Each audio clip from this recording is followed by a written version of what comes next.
The main aim of this paper is to demonstrate how science fiction is incorporated into techno-scientific culture and used in social media to promote new technology and its products by manipulating and exploiting the disabled body.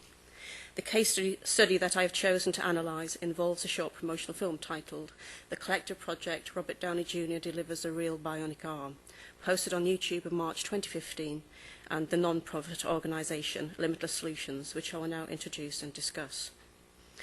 Limbitless Solutions is an entrepreneurial startup company founded in 2013 by engineer student Albert Monero at the University of Central Florida in the United States. Inspired by and drawing upon maker movement developments in DIY assistive technology and the 3D rapid prototyping of prosthetic limbs, Limbitless Solutions identified a gap in the market for children's prosthetics and set themselves the goal to create an economically viable myoelectric prosthetic arm for children with upper limb difference. As part of a series of prototypes, earlier this year, Limbitless Solutions modelled a 3D printed robotic arm on a fighting suit that features in the popular superhero film series, Iron Man. Furthermore, in a celebrity-endorsed short film, Limbitless Solutions promoted their new product by deploying the science fiction character and inventor of the Iron Man suit, weapons specialist and billionaire entrepreneur Tony Stark, played by Robert Downey Jr., to meet and gift the futuristic military-style gauntlet to Alex Pring, a 7-year-old boy who has a partially developed right arm.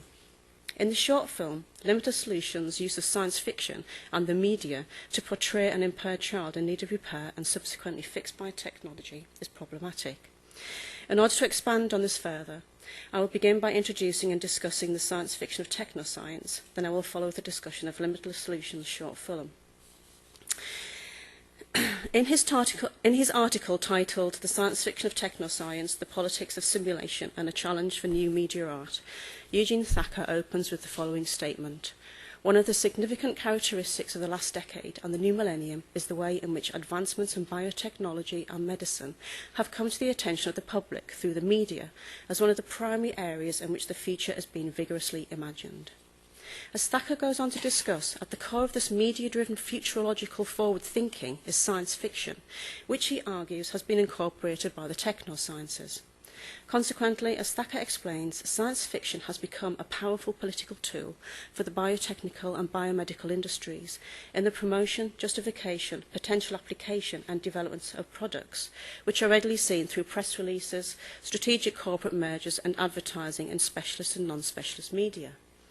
Furthermore, informed by economic imperative, the science fiction of technoscience in the media plays the role of actualization, the role of discursive negotiator, with the main goal being the emphasis on scientific advancement and technological progress as the keys to a realization of the future. Of relevance to disability studies is the way this mode of actualization draws upon, manipulates and exploits the impaired body for the purpose of sourcing new markets for new uses of technology in the interest of venture capitalism. In the case of Limbitless Solutions, science fiction and the media are key in promoting and justifying the potential application and development of 3D print technology in the manufacture of affordable prosthetic limbs for children. In order to show how Limbitless Solutions do this, I will now discuss their promotional short film. So, in the opening moments of Limbitless Solutions' short film, the collective project, Robert Downey Jr. Delivers a Real Bionic Arm, the camera cuts between the silhouetted figure of a man standing and looking out of a hotel room window and a young boy alighting from a lift, accompanied by an entourage of adults searching for the hotel room in room 912. Upon finding the room, the door slowly opens to reveal the man, whose identity for the moment remains obscure. Through a series of intertitles, the viewer is quickly informed that the young boy is Alex, who we are told likes superheroes and riding his bike, and who was also born with a partial upper right arm. Accompanying Alex is Albert Monero, a college student who, we are told, makes and donates low-cost 3D printed bionic arms to children around the world, and who is on a mission sourcing new contacts to help him with his latest project. Finally, the man behind the door is a leading bionics expert who happened to learn about Monero's work and wanted to help.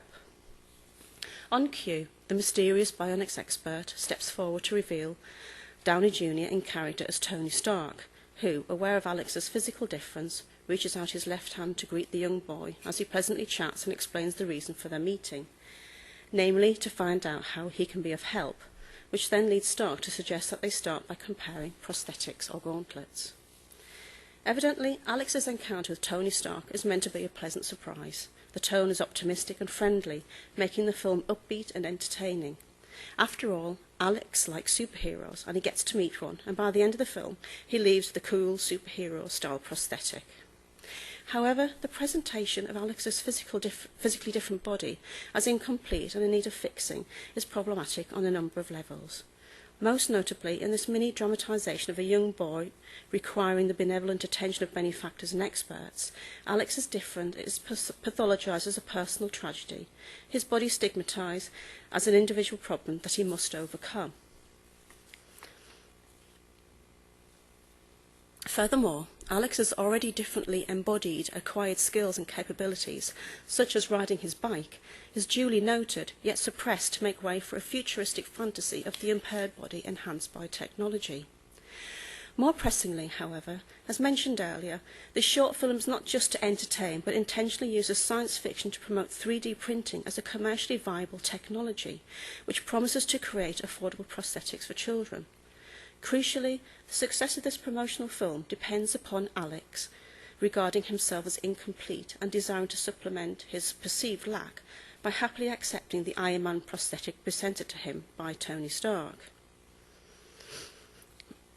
For example, in the clip that I'm about to play, Tony Stark sits next to Alex, opens up two cases set up on a low table to reveal two Iron Man gauntlets. As they try on and compare gauntlets, Tony treats Alex like a fellow bionics pioneer, as he is at once enthralled by how good Alex's 3D printed gauntlet looks, while taking time to explain the limitations of this new cutting-edge technology. So I'll just show you the clip now.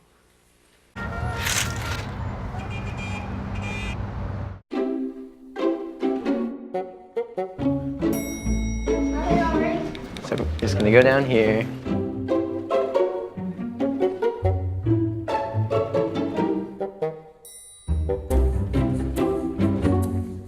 We're looking for 912.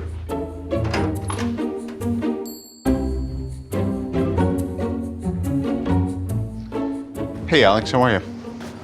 Pleasure to meet you. I have another bionics expert on hand, so I thought I'd drop by. Thank you. Yes, a pleasure. Nice bow tie, by the way. Thanks. How were your travels? It's very good. Well, I thought I'd bring one of my gauntlets and match it up with yours and see if everything's copacetic. You want to have a look? Sure. Ready? Yep. Great.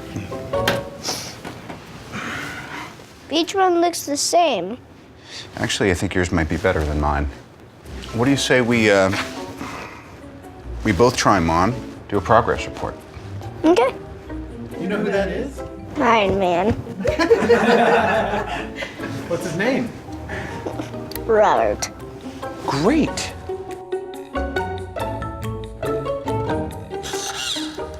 God, dude, it's even cooler than I thought. I'm having a technical glitch. As you can see, my light isn't working. Half the time, you know, I design one of these, it winds up breaking on me. But what I do is I keep working on it, kind of like you're working on it with Albert. He keeps working and working until he gets it right. Yeah, I think yours is still a little bit more right than mine because at least, you know, The lights work. your light works, yeah. Ah, look at that, Dan. It's a marriage of robotic technologies. Bang, nailed it. Love it. Hey, good job, Albert. Thank you, sir. Yeah. Appreciate it. Albert has made it so affordable.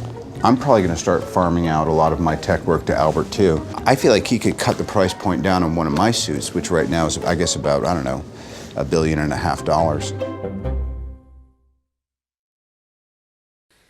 Okay. In the clip just shown, Robert Downey Jr. certainly has nailed it. In his role as Tony Stark and his alter ego, Iron Man, Downey Jr. manipulates Alex's expectations of cyborg enhancement by persuading him, as one bionics pioneer to another, to accept and agree that prosthetic technology, no matter how advanced, can fail and break down, requiring constant maintenance, alteration and repair. As Alex echoes Tony Stark's assertion that he just keeps working at it until he gets it right. By the end of their meeting, as a potential consumer, Alex, rather than Tony Stark, endorses Limitless Solutions' Iron Man Gauntlet and its endless upgrades, validating a vision of an economically sustainable business